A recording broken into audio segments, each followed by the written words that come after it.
పాఠాలు ఒక తెలంగాణ లేకపోతే ఆంధ్ర సంబంధించినటువంటి లేదా మన దేశం సంబంధించిన ప్రపంచ దేశాలలో జరుగుతున్నటువంటి యుద్ధాల మీద కావచ్చు, వాళ్ళ నిత్యావసర పెరుగుతున్నటువంటి ధరల మీద కూడా అనేక పాటలు రాసి ప్రజల్ని చైతన్యపరిచినటువంటి వ్యక్తి ఇవాళ కళారంగంలో లేకపోవడం అనేది సంస్కృతి రంగానికి తీరని లోటు అని చెప్పేసి, అదేవిధంగా ఉద్యమకారులకు తీరని లోటు అని చెప్పేసి ఈ సందర్భంగా నేను తెలియజేస్తాను. అంతేకాదు వ్యక్తిగతంగా నాకన్నా నాతో మాట్లాడిన సందర్భంలో చాలా సందర్భాల్లో మా భార్య కూడా కళాకారిణి. రెండు క్యాసెట్లో మా భార్యతో పాట పాడించాడు. ఒకటి మహిళా సంఘం రాష్ట్ర మహాసందర్భంగా తీసినటువంటి క్యాసెట్లో పాట పాడించాడు. రెండోది కామ్రేడ్ గణేష్ అన్న క్యాసెట్లో కూడా పాట పాడించడానికి తన వంతు పాత్ర పోషించాడు. అనేక సందర్భాల్లో కూడా మా మిసెస్ తను ఈరోజు దూరమైనా కూడా అనేక సందర్భాల్లో కలిసినప్పుడు కూడా మా పాప గురించి అడిగేటటువంటి వ్యక్తి. గత 2 సంవత్సరాల నుండి మాత్రమే తన అనారోగ్యంతో ఉన్నటువంటి సందర్భం తప్ప మిగతా సందర్భంలో తనతోటి పాటలు పాడించే బతికున్నప్పుడు మాత్రం అనేక సందర్భాల్లో ఆయన సునీత మంచి కళాకారిణి, ఈమెను కళారంగంలో తీసుకురావాలని చెప్పేసి ప్రోత్సహించినటువంటి వ్యక్తి కామ్రేడ్ నాగన్న. అంటే కళారంగంలో రావడం కోసం అనేక మంది కళాకారుల్ని ప్రోత్సహించేటటువంటి వ్యక్తి. ఉద్యమంలో కొనసాగడం కోసం రావాలి, ఉద్యమంలో కళాకారులు అనేటువంటి వాళ్ళు ఉండాలి. ఈ దేశంలో నూతన ప్రజాస్వామ్య విప్లవం తీసుకురావడం అంటే కన్నుల కొద్ది మాటలున్నా అరాం సంబంధం సంస్కృతి రంగం కీలకమని చెప్పేసి సంస్కృతి రంగాన్ని ముందుకు తీసుకొచ్చి ఉరుదలుగించినటువంటి దాంట్లో క్రియాశీలమైనటువంటి పాత్ర శిఖరాన్ని ఇవాళ కోల్పోవడం అనేది ఒక బాధాకరం. ఇదొక విప్లవ ఉద్యమానికి నష్టకరం అని చెప్పేసి ఈ సందర్భంగా నేను తెలియజేస్తాను.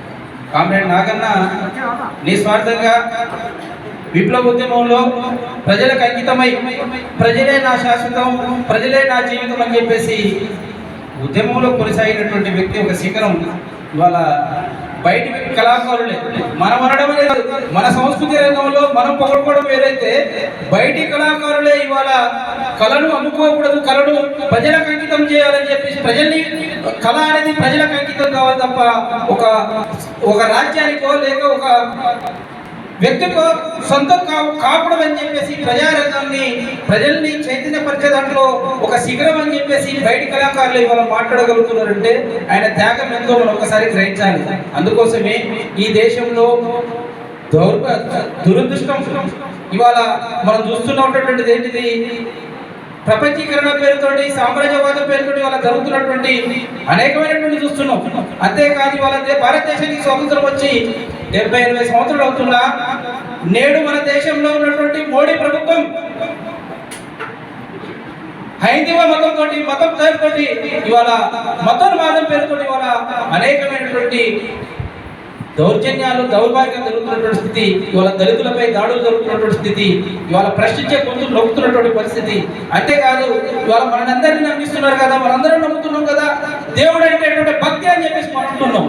మరి దేవుడి మీద భక్తి ఉన్నటువంటి మనం ఇవాళ రాముడు ఈ దేశంలో బతకాలంటే రాముడు జై శ్రీరామ్ అనాలని చెప్పేసి మనతోటి నివేదిస్తున్నారు. మనం కూడా తప్పని పరిస్థితి హిందువులం కదా, మనం జై శ్రీరామ్ అనకపోతే మనమే పాకిస్తాన్లో బంగ్లాదేశ్ అనుకుంటాం అని చెప్పేసి మనం జై శ్రీరామ్ అంటున్నాం, మాట్లాడుతున్నాం. ఇవాళ జై శ్రీరామ్ పేరుతోటి అదే రామాలయంలో ఉన్నటువంటి 500 కోట్లు దొంగతనం జరిగితే మరి ఏ దేవుడు కాపాడుకోలేదు ఎందుకు అంటే దేశంలో మతం పేరుతోటి ప్రజల్ని వంచిస్తున్నారు, మోసం చేస్తున్నారు. అందుకోసమే మతం ఒక మందులాగా తయారైంది. అందుకోసం ఈ దేశంలో మతం పేరుతో జరుగుతున్నటువంటి మతోన్మాదానికి వ్యతిరేకంగా మనం ఉద్యమించాల్సినటువంటి కర్తవ్యం మనపై ఉన్నది.